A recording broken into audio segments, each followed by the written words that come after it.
Hello students, आप सबको अपने चैनल में स्वागत करती हूँ। आज का ये वीडियो क्लास 10th का ऑब्जेक्टिव क्वेश्चन हम इसमें हल करेंगे। इसमें जो है ऑब्जेक्टिव क्वेश्चन एंड आंसर रहेगा बिल्कुल चैप्टर वाइज एंड और टॉपिक वाइज, यानी कि जितना भी चैप्टर है उस चैप्टर वाइज जो कि एमसीक्यू करेंगे, यानी कि ऑब्जेक्टिव।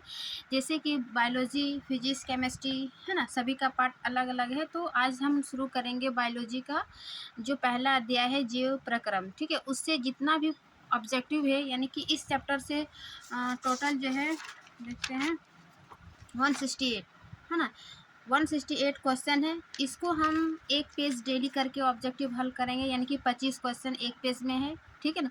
उसको हम डिटेल एक्सप्लेनेशन के साथ हल करेंगे, ताकि जो है आप आने वाले एस्टेट, बीपीएससी टीआरई 4 या फिर आप क्लास 10th में हैं तो ये वीडियो जो है वो आपके लिए काफ़ी हेल्पफुल होगा, ठीक है।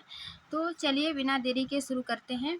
ये क्लास 10th का बायोलॉजी ऑब्जेक्टिव क्वेश्चन, पहला चैप्टर जैव प्रक्रम, ठीक है। पहला प्रश्न है कि शाकाहारी जीवों में छोटी आंत की लंबाई होती है, ठीक है ना। इनकी शाकाहारी जीवों में छोटी आंत की लंबाई क्या होती है? छोटी, मध्यम, अधिक लंबी या फिर इनमें से कोई नहीं, ठीक है। तो इसका सही आंसर होगा एक का सी नंबर, यानी लंबाई। ये छोटी आंत की लंबाई कितनी होती है? 6 से 7 मीटर, ठीक है ना। 6 से 7 मीटर इसकी लंबाई होती है। और ये छोटी आंत में जो है वो पूर्ण पाचन की क्रिया होती है ना। पूर्ण पाचन और अवशोषण की क्रिया होती है, इसीलिए जो है इसकी लंबाई 6 से 7 यानी अधिक लंबी होती है बड़ी आंत की तुलना में, ठीक है। उसके बाद दूसरा प्रश्न है, छोटी आंत में पूर्ण रूप से पचा भोजन कहलाता है।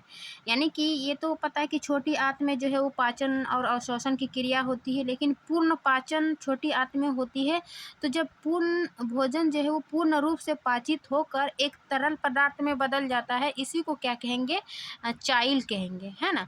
तो यहाँ पर भी वही पूछ रहा था कि छोटी आंत में पूर्ण रूप से पचा भोजन क्या कहलाता है। तो 2 का बी हो जाएगा कि चाइल कहलाती है ना, जो पाचित होकर तरल पदार्थ में बदल जाता है, उसी को क्या कहेंगे? चाइल, ठीक है। तो 2 का बी। अब तीसरा प्रश्न है कि मूल रोमों के द्वारा, यानी कि जड़ के द्वारा, ठीक है, मूल रोमों के द्वारा जल का अवशोषण किस विधि द्वारा होता है? यानी कि पौधा जो है जल और फ्लोएम है ना, उसका परिवहन होता है, अवशोषण होता है, तो किस विधि से होता है? तो इसका सही आंसर हो जाएगा 3 का सी नंबर, यानी कि प्रासरण, ऑस्मोसिस। ये क्या करता है कि मिट्टी से जल का अवशोषण करती है ना। और जल के अणु, यानी कि प्रासरण में क्या होता है? कम सांद्रता से अधिक सांद्रता की ओर। प्रासरण में क्या है कि कम सांद्रता, है ना, कम सांद्रता से अधिक,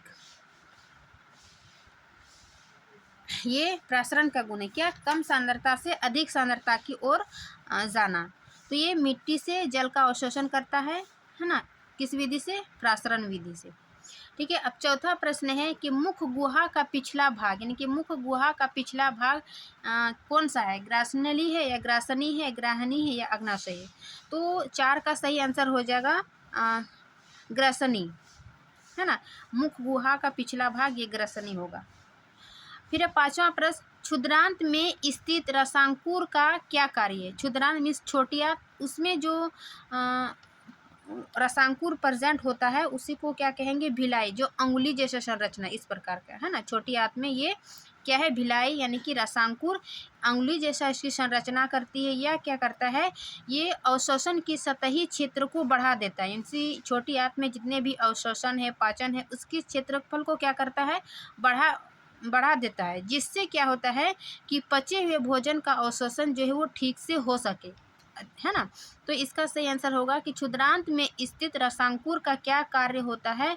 तो ये क्या करता है? सतही अवशोषण का सतही क्षेत्रफल बढ़ाना। 5 का सी नंबर, है ना, कि ये क्षेत्रफल को बढ़ा देता है ताकि पचा हुआ भोजन को ठीक से अवशोषित कर सके। ये अंगुली जैसा संरचना होता है भिलाई, ठीक है ना, रसांकुर। यही क्या कहलाएगा? भिलाई, यानी कि उसी का हिंदी हो गया रसांकुर, ठीक। अब छठा है कि 1 जूल में कितनी कैलोरी होती है? ये तो मान है। 1 जूल में जो है है ना, 1 जूल ऊर्जा में 0.239 ये कैलोरी होती है ना, उतना बराबर लगभग। लेकिन यहाँ पर 0.23 ये तो 6 का ए हो जाएगा, क्योंकि 0.239 केल्विन लगभग होता है। तो 1 जूल में कितनी कैलोरी होगी? 0.239, ठीक है ना, ए लगभग 6 का ए। फिर 7वां प्रश्न है कि प्रकाश संश्लेषण में ऑक्सीजन का मूल स्रोत है। मीन्स प्रकाश संश्लेषण में ऑक्सीजन, प्रकाश संश्लेषण की जब क्रिया होती है तो उसमें ऑक्सीजन जो है वो रिलीज होती है। तो इसका स्रोत कहाँ से आती है? जब प्रकाश संश्लेषण क्या करते हैं कि सूर्य की उपस्थिति में क्लोरोफिल क्या करता है, क्लोरोफिल जड़ से जल, कार्बन डाइऑक्साइड और सूर्य की उपस्थिति में कार्बन प्रकाश संश्लेषण की क्रिया होती है, जिससे जो है वो ग्लूकोज बनता है, ठीक है ना। तो ऑक्सीजन ये कहाँ से मिलती है? तो इसका हो जाएगा 7 का सी, है ना, जल की। क्योंकि जल के जो है H2O है, तो यही H2O के ऑक्सीजन तोड़कर क्या करता है, जल के अणु को तोड़कर ऑक्सीजन यानी कि O2 गैस रिलीज करती है ना। यानी H2 के ही अणुओं को तोड़कर क्या करता है, ये O2 रिलीज होता है। तो प्रकाश संश्लेषण में ऑक्सीजन का मूल स्रोत क्या हो जाएगा? जल, ठीक है ना, 7 का सी नंबर। फिर 8 का कि बाहरी वातावरण से कोशिका में ऑक्सीजन का स्थानांतरण और कार्बन डाइऑक्साइड को हटाना कहलाता है। यानी कि जब हम बाहरी वातावरण से ऑक्सीजन का लेते हैं और कार्बन डाइऑक्साइड को हटाने, मीन्स कार्बन डाइऑक्साइड को छोड़ते हैं, तो ये क्रिया कहलाती है निःशोषण। निःशोषण में क्या होता है? ऑक्सीजन लेना और कार्बन डाइऑक्साइड बाहर छोड़ना, है ना, ऑक्सीजन लेना और कार्बन डाइऑक्साइड को बाहर छोड़ना, ये क्या कहलाता है? निःशोषण, ठीक है ना। शोषण का ही ये भाग है, निःशोषण, अंतःशोषण और, ठीक है। तो 8 का बी। अब 9 नंबर देखते हैं कि हृदय में रक्त का प्रवाह होता है। मीन्स हृदय में रक्त का प्रवाह किस टाइप का होता है ना। तो इसका सही आंसर हो जाएगा कि हृदय में रक्त का प्रवाह जो है बाएं अलिंद से बाएं नीले में, दाएं अलिंद से दाएं नीले में, बाएं अलिंद से बाएं नीले में नहीं। इसका ए और बी मतलब दोनों सही हो जाएगा, डी नंबर, ए और बी, है ना। ये रक्त का हृदय जो है 4 मीन्स मनुष्य का हृदय जो है 4 चैम्बर में बटा रहता है। ये क्या हो जाएगा? दायां अलिंद और ये दायां निलय, ठीक है ना। और इधर हो जाएगा बायां अलिंद और इधर बायां निलय। तो हृदय का रक्त प्रवाह जो है वो किस प्रकार का होता है? ये दायां अलिंद से बायां निलय, ठीक है ना, दायां अलिंद से दायां अलिंद से दायां निलय, ये क्या किस प्रकार का शुद्ध रक्त पहुंचाता है ना, शुद्ध रक्त। फिर क्या है कि बायां अलिंद से बाएं नीले में ये क्या करता है? सॉरी, इधर हम उल्टा लिख दें, इधर हो जाएगा बायां, है ना, बायां अलिंद और बायां निलय, इधर दायां अलिंद और दायां निलय। तो ये बाएं अलिंद बायां निलय में, है ना, शुद्ध रक्त होता है, जबकि दाएं अलिंद से दाएं निलय में अशुद्ध रक्त होता है ना, अशुद्ध रक्त। तो ये दोनों क्रिया हो रही कि बाएं अलिंद से बाएं निलय में, बाएं अलिंद से बाएं निलय में और दायां अलिंद से दाएं निलय में, ठीक है ना। बायां से बायां अलिंद में जो है वो शुद्ध रक्त होती है और दायां अलिंद से दाएं निलय में अशुद्ध रक्त होता है। तो हृदय में रक्त का प्रवाह ये दोनों हो जाएगा 9 का डी नंबर, ठीक है। अब 10 नंबर देखते हैं कि उच्च रक्तचाप की अवस्था को कहते हैं। यानी कि सामान्यतः रक्तचाप जो है वो 120/80 है ना, जी होती है, ठीक है ना। लेकिन जब इससे अधिक हो जाती है 120/80 तो इसको कहेंगे हाइपरटेंशन, और जब इसको 120/80 यानी इससे कम हो जाएगा उसको कहेंगे हाइपोटेंशन। यानी उच्च रक्तचाप और निम्न रक्तचाप ये 2 प्रकार की होती है, ठीक है ना। तो यहाँ पर क्या पूछ रहा है कि उच्च रक्तचाप की अवस्था को कहते हैं, ठीक है ना। तो इसका सही आंसर हो जाएगा हाइपरटेंशन, उच्च रक्तचाप को, जबकि निम्न रक्तचाप को कहेंगे हाइपोटेंशन, ठीक है ना, यानी कि हाई ब्लड प्रेशर। ये 10 का सी, ठीक। अब 11 नंबर है कि कौन सा रक्त जो है, कौन सा रक्त समूह यूनिवर्सल डोनर के रूप में जाना जाता है, यानी कि यूनिवर्सल डोनर जो सभी को दे सकता है ना। तो इसका सही आंसर हो जाएगा 11 का ओ। चूंकि इसमें जो है कोई भी एंटीजन नहीं होता, ना ए ना बी, ठीक है ना, इसीलिए किसी भी ब्लड ग्रुप को देता है तो उसको एंटीजन की आवश्यकता नहीं होती है ना, ये दे सकता है। जबकि ए बी जो है वो यूनिवर्सल ग्राही हो जाएगा, है ना, यूनिवर्सल ग्राही, यानी कि ये सभी से ले सकता है, क्योंकि इसमें जो है कोई एंटीबॉडी नहीं होता है, ठीक है ना, इसमें एंटीबॉडी नहीं होता है और इसमें एंटीजन नहीं होता है, इसीलिए ये यूनिवर्सल डोनर और ये यूनिवर्सल दाता, सॉरी ग्राही, ठीक है ना। तो 11 का हो जाएगा सी। फिर 12 नंबर है कि प्लाज्मा के अलावा रक्त में निम्नलिखित में क्या पाए जाते हैं। जब हम इसका थ्योरी पढ़ाए थे, यदि आप क्लास 10th में है या फिर आप क्लास 10 का एनसीईआरटी पढ़ना चाह रहे हैं तो इसका हम कंप्लीट चैनल पर प्लेलिस्ट बना हुआ है क्लास 10 का, बिल्कुल थ्योरी और उसका क्वेश्चन आंसर, ठीक है ना। एक वन शॉट वीडियो में कंप्लीट थ्योरी है और एक वन शॉट वीडियो में उसका कंप्लीट बीच का प्रश्न उत्तर, अभ्यास का प्रश्न उत्तर, सभी प्रश्न उत्तर को हम एक ही वीडियो में डालें। तो यदि आप इसका पूरा इस चैप्टर का जो है जे प्रक्रम इसका टोटल थ्योरी देखना चाहते हैं, प्रश्न उत्तर देखना चाहते हैं, तो आप चैनल पर जाके उसको देख सकते हैं, है ना। तो उसी में हम इसका जो जितना अभी बता रहे हैं ऑब्जेक्टिव सभी को हम डिटेल से बताएं। ये जो प्लाज्मा के अलावा रक्त में क्या पाया जाता है, यानी कि रक्त के विभिन्न भाग है, उसके क्या क्या घटक है, इन सभी को जो है हम बताएं। तो प्लाज्मा के अलावा इसमें WBC है ना, RBC है, रक्त पट्टिकाणु है, तो इनमें से जो है वो सभी हो जाएगा 12 का डी नंबर की रक्त की ये सभी घटक है, सभी पाए जाते हैं, RBC, WBC और रक्त पट्टिकाणु, ठीक है ना। अब 13 नंबर क्या है कि दोहरा परिसंचरण नहीं पाया जाता है, मीन्स दोहरा परिसंचरण जो है वो किस में नहीं पाया जाता है, तो इसका सही आंसर हो जाएगा बी नंबर में नहीं पाया जाता है, ठीक है ना। बाकी सभी में एकल परिसंचरण। दोहरा परिसंचरण में क्या होता है कि जिसमें रक्त जो हृदय से 2 बार होकर गुजरता है ना, उसी को दोहरा परिसंचरण करते हैं। तो 13 का बी। फिर है 14 का कि ग्लूकोज का क्या है, ग्लूकोज का पुनर्शोषण कहाँ होता है ना, तो इसका सही आंसर हो जाएगा 14 का ए नंबर PTC में। PTC क्या होता है, इसका फुल फॉर्म ये प्रॉक्सिमल कॉन्वोल्यूटेड ट्यूब क्या है, ट्यूब्यूल, यानी कि नेफ्रॉन के समीपस्थ संवलित नलिका, ये इसका फुल फॉर्म है, फुल फॉर्म भी आप याद कर सकते हैं, ठीक है ना। तो 14 का हो जाएगा ए नंबर, ठीक। अब 15 का है कि यूरिया रक्त में कहाँ से प्रवेश करती है, मीन्स जो रक्त में यूरिया पहुँचती है वो कहाँ से प्रवेश करती है, तो इसका सही आंसर हो जाएगा 15 का सी, यकृत से, है ना।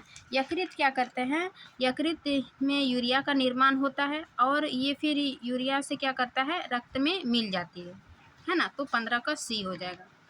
फिर है 16 नंबर कि विभिन्न क्रियाओं के फलस्वरूप, ठीक है ना, विभिन्न क्रियाओं के फलस्वरूप बने हानिकारक पदार्थों को शरीर से बाहर निकालने के तंत्र को कहते हैं।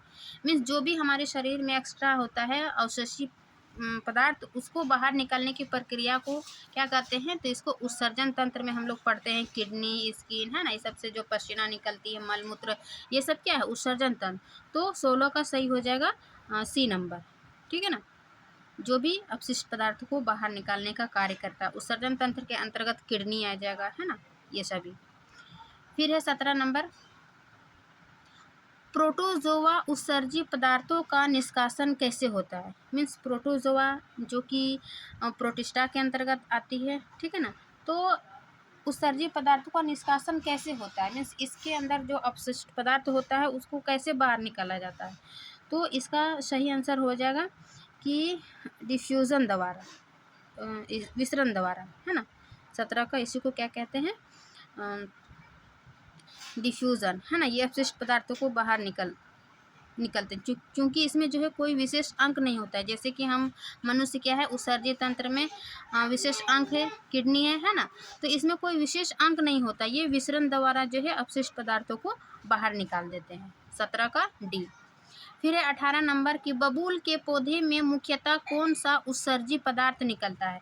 जिस प्रकार जो है मनुष्य में यानी कि स्तनधारी प्राणी में विशेष अंग होता है ना, श्वसन के लिए फेफड़ा है, गिल्स है, ये सब है ना, तो पौधा में भी जो है उत्सर्जन क्रिया होती है। तो जैसे गोंद के रूप में रेजिन, टेनिन, ये सभी क्या है, उत्सर्जी पदार्थ है। लेकिन बबूल में पूछ रहा है तो बबूल के लिए इसका सही आंसर हो जाएगा कि रेजिन। रेजिन में जो उत्सर्जी पदार्थ गोंद टाइप का ही होता है, तो ये क्या कहलाता है, रेजिन। 18 का बी। बाकी ये सभी भी है उत्सर्जी, लेकिन यहाँ पर बबूल का पूछ रहा है तो बबूल का हो जाएगा रेजिन। फिर है 20 नंबर कि मनुष्य में नासिका छिद्र, लैरिक्स, ट्रेकिया तथा फेफड़ा मिलकर बनाता है।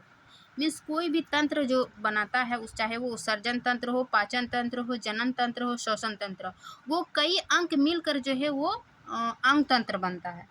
यानी कि देखिए यहाँ पे मनुष्य में नासिका, नाक से संबंधित नासिका छिद्र, लैरिक्स, ट्रेकिया तथा फेफड़ा, ये सभी नहीं लग रहा कि श्वसन तंत्र में ये सभी अंग आता है। ठीक है ना, जैसे उत्सर्जन तंत्र में हम किडनी देखें, मूत्राशय देखेंगे, है ना, तो ये उत्सर्जन तंत्र, पाचन तंत्र में हम छोटी आंत, बड़ी आंत, अग्नाशय, ये सभी देखते हैं। तो उसी प्रकार ये कई अंग मिलकर अंग तंत्र बनता है, और इसका 20 का सही हो जाएगा डी नंबर, श्वसन तंत्र।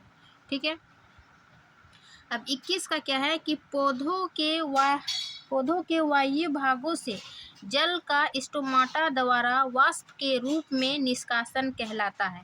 यानी कि पौधा में जो एक्स्ट्रा जल होता है, तो पत्तियों में जो है छिद्र होती है ना, इस टाइप का पत्तियों में छिद्र, इसी को क्या कहेंगे, स्टोमाटा।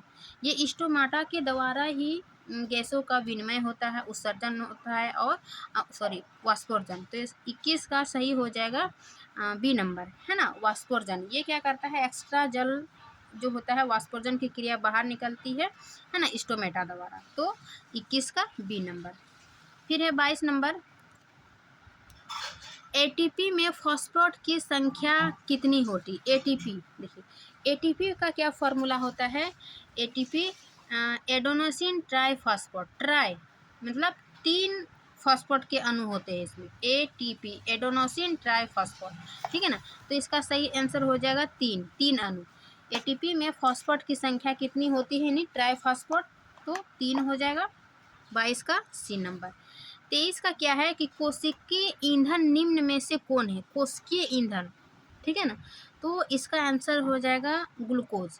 क्योंकि ग्लूकोज जो है ये कार्बोहाइड्रेट्स प्राप्त होता है ग्लूकोज, और ये कोशिकाओं में, है ना, एटीपी नामक ऊर्जा अणु उत्पन्न करते हैं, करने के लिए इसका यूज़ किया जाता है। अभी जो एटीपी है, इस कोशिकाएं जो है इसी अणु को उत्पन्न करने के लिए ग्लूकोज का यूज़ किया जाता है। ठीक है ना, इसीलिए इसको क्या कहेंगे, कोशिकीय ईंधन। जबकि प्रोटीन और वसा ये भी ऊर्जा का ही स्रोत है, लेकिन कोशिकीय ईंधन एटीपी कहाँ बनने के लिए कार्बोहाइड्रेट का जो यूज़ होता है ये ग्लूकोज में होता है। तो 23 का हो जाएगा बी नंबर। ठीक है ना। अब 24 का देखते हैं कि निम्नलिखित में कौन रक्त का, है ना, थक्का जमने के लिए उत्तरदायी है। रक्त का थक्का यानी कि रक्त का क्लोटिंग कौन करता है, तो इसका सही आंसर हो जाएगा क्या, श्वेत रक्त कोशिका, लाल रक्त कोशिका, इनमें से कोई नहीं। और रक्त विषाणु नहीं, विषाणु बिम्बाणु हो गए यहाँ पे, इस प्रकार यहाँ पे मिस्टेकिंग हो गया, बिम्बाणु, है ना, रक्त बिम्बाणु, या फिर इसी को बोलते हैं प्लेटलेट्स, है ना, प्लेटलेट्स या फिर थ्रोम्बोसाइट। ठीक है ना, तो निम्न रक्त का थक्का जमने के लिए कौन उत्तरदायी है, ये प्लेटलेट्स, या फिर इसी को बिम्बाणु बोलेंगे, या फिर थ्रोम्बोसाइट। ठीक है ना, तो 24 का ए हो जाएगा। जबकि विटामिन जो है वो विटामिन क्या हो जाएगा, के, रक्त का थक्का जमने के लिए। ठीक है ना, विटामिन के, और इधर प्लेटलेट्स। फिर है 25 का कि स्वस्थ व्यक्ति का सिस्टोलिक रक्तचाप होता है ना, यानी कि स्वस्थ व्यक्ति के लिए सिस्टोलिक रक्तचाप होता है। सामान्यतः अभी हम देखें कि 120/80 होता है ना, 120/80 mmHg। ठीक है ना, तो सिस्टोलिक यानी कि 120/80, ये जो ऊपर वाला इसको सिस्टोलिक बोलते हैं, है ना, सिस्टोलिक, और नीचे को डायस्टोलिक, है ना, डायस्टोलिक, ठीक है ना। ऊपर वाला को सिस्टोलिक और नीचे वाले को डायस्टोलिक, ठीक है ना। तो 120 स्वस्थ व्यक्ति सिस्टोलिक पूछ रहा है तो ऊपर वाला होगा 120, 25 का हो जाएगा बी नंबर, यानी कि 120 mmHg, ठीक है ना। तो ये थी, यानी कि हम 25 एक ही पेज पढ़ेंगे डेली, 25-25 क्वेश्चन, ठीक है ना। ज़्यादा पढ़ने से ज़्यादा लंबी वीडियो हो जाएगा, इसीलिए क्लास देख लिए कि बायोलॉजी ऑब्जेक्टिव है जो प्रक्रम का, बिल्कुल चैप्टर वाइज है और टॉपिक वाइज। फिर हम ना देखिए एक चैप्टर से इतना हम यदि प्रश्न बना लेते हैं तो ऑब्जेक्टिव जो है वो मेरा सारा कवर हो जाएगा, है ना। प्रश्न छूटने की संभावना बहुत ही कम होगी, चाहे आप स्टेट की तैयारी कर रहे हो या फिर क्लास 10th में हो या फिर बीपीएससी तैयारी 4 की, यानी साइंस से जिस भी एग्ज़ाम में पूछा जाता है तो ये आपके लिए मस्ट है, ठीक है ना। आप एक बार ऑब्जेक्टिव ज़रूर बनाइए तो आपको पता चलेगा। तो चलिए, आशा करती हूँ कि ये वीडियो जो है अच्छी लगी होगी, अच्छी लगी तो लाइक एंड सब्सक्राइब ज़रूर करिए। मिलते हैं इसके नेक्स्ट पार्ट में, तब तक के लिए थैंक यू।